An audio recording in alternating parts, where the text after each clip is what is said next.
A former Mariachi Director in the Edcal Chelsea ISD won't face jail time as part of a plea deal for having a sexual relationship with a student. Yeah, Homero Gutierrez pled guilty to a lesser charge and received deferred adjudication.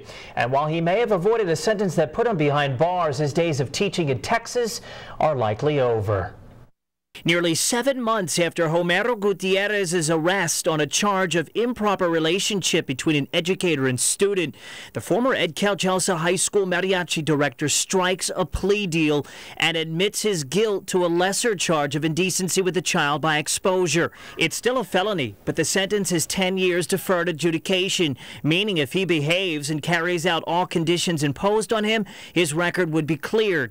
Despite no jail time, Hidalgo County District Attorney Rene Guerra says the defendant did not get lucky. When you're a professional and you get arrested and you go to court and you admit to a felony violation of this nature, you don't come away with an unblemished record. And I don't know that anybody would want to hire him in the future. The Texas Education Agency still lists Homero's certification as valid as of Monday. But based on the Texas Administrative Code, anyone engaged in or solicited any sexual contact by romantic relationship with a student or minor faces permanent revocation. The 38-year-old had a sexual relationship with a female student over the course of 2 years, according to police. Documents state it began in the summer of 2011. When he was 35, she was 16. Her parents contacted police after learning about the relationship. However, the DA says he couldn't pursue the higher charge because the victim was reluctant to cooperate. Both she and the defendant were reportedly in love at the time. Without the testimony of victims, I can't prove cases.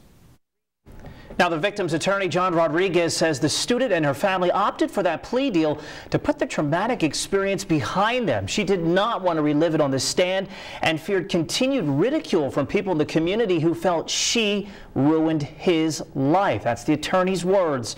They only accepted it under the condition that he could no longer teach and harm another student again. The suspect's attorney did not return my call. I'd like to know what you think about the plea deal. Did they make the right decision by not pushing for jail time or even for him to register as a sex offender?